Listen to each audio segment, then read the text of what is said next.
October 2021. I was working as a solo contractor, mostly doing interior painting and minor renovations for real estate flippers. It was a decent living, but it meant spending a lot of time alone in empty houses.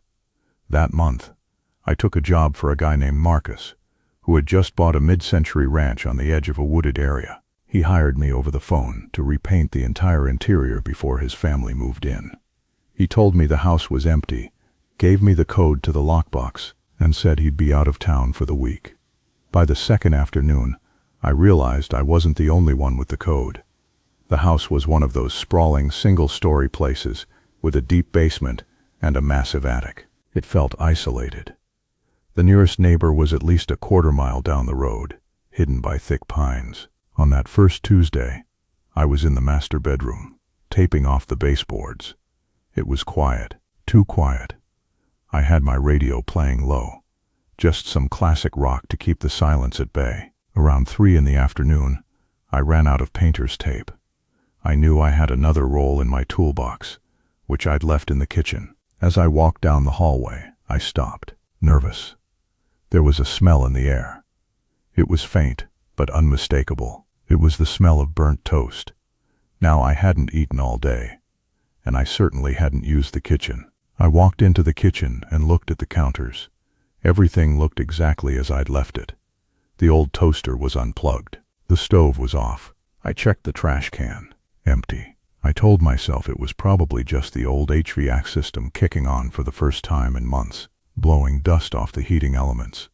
I grabbed my tape and went back to work. I froze. That sound hadn't come from the vents. It had come from directly above me. I looked up at the ceiling. The master bedroom had a small rectangular hatch that led to the attic. It was a simple piece of plywood held up by the frame. I stared at it for a full minute, waiting for another sound. Nothing. I convinced myself it was just the house settling in the afternoon heat. But then I noticed something else. When I had started painting that morning, I'd moved a heavy dresser away from the wall. I distinctly remembered the attic hatch being closed tight. Now there was a gap, just a sliver of darkness, maybe half an inch wide, where the plywood didn't sit flush against the frame. I felt a cold shiver crawl down my spine. I grabbed my ladder, positioned it under the hatch, and climbed up. I pushed the plywood aside. The air that hit me was stale and hot. I shined my phone's flashlight into the crawl space. It was mostly empty, just some old insulation and a few discarded cardboard boxes. I shined the light into the corners, looking for squirrels or raccoons. Nothing. I sighed, pushed the hatch back into place, and made sure it was seated perfectly. I needed to finish this room. I couldn't afford to be paranoid. Wednesday brought the rain. Wednesday brought the rain.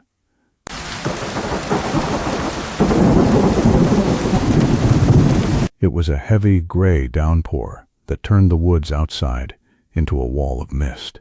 I was working in the hallway, finishing the second coat. I was focused, moving the roller in steady strokes, when I heard a soft click. It was the sound of a door latch. I turned around. The door to the basement, which I had closed 10 minutes ago to keep the dust down, was now standing wide open. "Marcus," I called out. No answer. I walked to the top of the basement stairs. The light was off down there. It was just a black hole. I reached for the switch and flipped it. The single bulb at the bottom of the stairs flickered to life. I walked down, my heart hammering against my ribs. The basement was one large, open room with concrete walls. In the center of the floor, sitting directly under the light bulb, was a single white ceramic mug. I walked over to it. It was filled with steaming hot coffee. Panic. I didn't wait. I ran back up those stairs, grabbed my keys from the counter, and bolted out the front door into the rain. I sat in my truck, gasping for air, and called Marcus. It went to voicemail. I called again. Voicemail. I sat there for 20 minutes, watching the house. No one came out. No one moved past the windows. I started to wonder if I was losing my mind. Maybe Marcus had come in through the garage. Maybe he was just messing with me. I stayed in my truck until the rain let up. Then I worked up the courage to go back in and grab my gear. I wasn't staying another minute. I entered through the front door, my pocket knife open in my hand. The house was silent. I went to the kitchen to grab my toolbox. That's when I saw the note.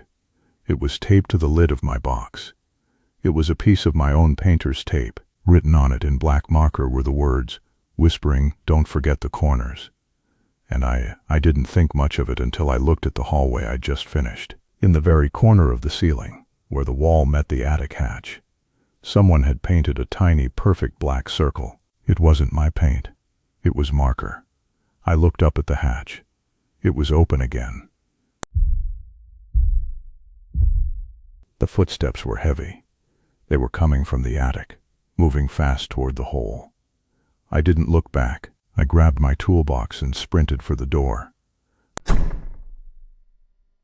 I drove straight to the police station.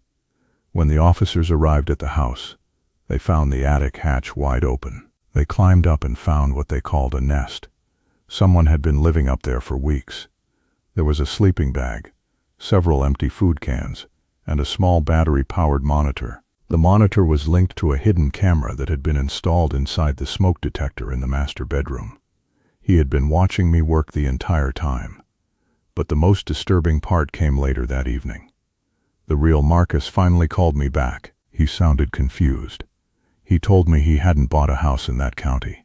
He didn't even know where that address was. I checked the emails I'd received. The Marcus who hired me had used a burner account. He didn't own the house. The house was actually in probate, owned by a bank, and had been sitting empty for 2 years.